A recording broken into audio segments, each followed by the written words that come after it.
আসসালামু আলাইকুম রহমতুল্লাহি ওয়া বারাকাতুহু। আফগান কিল এগ্রো থেকে আমি মহসিন। আগের ভিডিওতে আপনারা দেখেছেন কিভাবে আমি ঘর পরিষ্কার করেছি, কিভাবে ঘর ধোয়া হয়েছে। এখন ধোয়া কমপ্লিট করার পরে ঘরে জীবাণুনাশক ছিটিয়ে দেওয়া হয়েছে। এখন ইনশাআল্লাহ কালকে মুরগির বাচ্চা আসবে। তো আসার আগে আমাদের ব্রুডিং কমপ্লিট করতে হবে। তো কিভাবে ব্রুডিং করা হবে সেটা দেখাবো। ইনশাআল্লাহ আমাদের সাথেই থাকুন।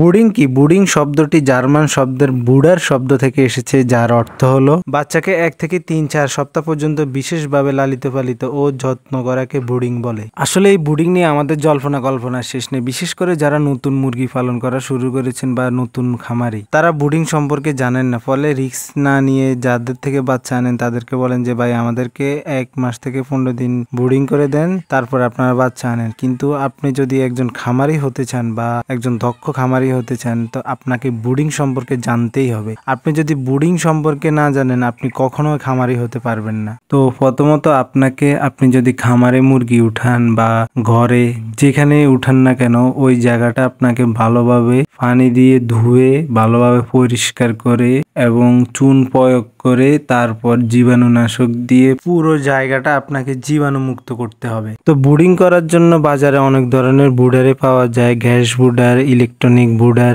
নিত্য নতুন ভাবে অনেক বুডারাই এখন আবিষ্কার হচ্ছে।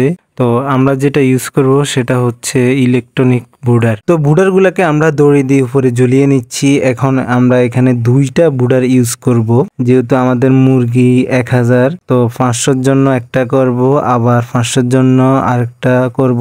মোট এখানে 2টা বুডিং ঘর হবে। তো এখানে মূলত আমরা ব্রয়লার মুরগির বাচ্চা উঠাবো। আপনি যদি ব্রয়লার মুরগি পালন করতে চান তাহলে অবশ্যই আপনাকে বুডিং সম্পর্কে জানতে হবে। বুডিং ছাড়া কখনো আপনি ব্রয়লার মুরগি পালন করতে পারবেন না। তো আমাদের এই খামারটা যেহেতু মাছা পদ্ধতি, আগের যে নেটটা বিছানো ওটার গ্যাপ বড়, সেজন্য আমরা একটি ছোট গ্যাপের নেট বিছিয়ে দিলাম। ছোট গ্যাপের নেট দেওয়ার কারণ হচ্ছে যেহেতু এখানে বাচ্চা থাকবে, আর বাচ্চার পা যাতে বড় গ্যাপের নেট দিয়ে না ঢুকে যায়। এরপরে আমাদের কাজ হচ্ছে কাগজের যে কার্টুন আছে ওগুলো আমরা বিছিয়ে নিব। কার্টুন বিছানোর কারণ হচ্ছে কার্টুন অনেক মোটা থাকে, তো অনেকে পেপার দেয়। পেপার দিলে হয় কি, পেপার তো আপনার পাতলা থাকে, অল্প সময়ের মধ্যে পেপারটা নষ্ট হয়ে যায়। আর কাগজে যে কার্টুনটা আছে ওটা দিলে আপনার দামও কম, মানও ভালো। সেটা আপনার 2বার ইউজ করা যায়, এই পার্ট এবং ওই পার্ট 2বারে ইউজ করা যায় এটা। তো এইভাবে আমরা কার্টুন বিছিয়ে নিচ্ছি। আপনারা কার্টুন বিছানোর ক্ষেত্রে একটু ফলো রাখবেন যাতে ফাঁক না থাকে, ভালোভাবে এইভাবে বিছিয়ে নিবেন। কার্টুন বিছানো শেষে আমরা বোর্ড নিয়ে এইভাবে রাউন্ড করব, গোল করে রাউন্ড করব।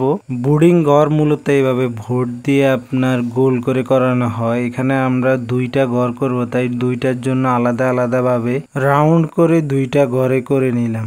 আলহামদুলিল্লাহ, অবশেষে আমরা মুরগির বাচ্চার জন্য ব্রুডিং ঘর কমপ্লিট করেছি। আগামীকাল আমাদের 1000 পিস ব্রয়লার মুরগির বাচ্চা আমরা অর্ডার দিয়েছি, আগামীকাল আসবে। ওই ভিডিও ইনশাল্লাহ আপনারা আফগান কিল এগ্রোতে পাবেন। তো আফগান কিল এগ্রোর সাথে থাকবেন।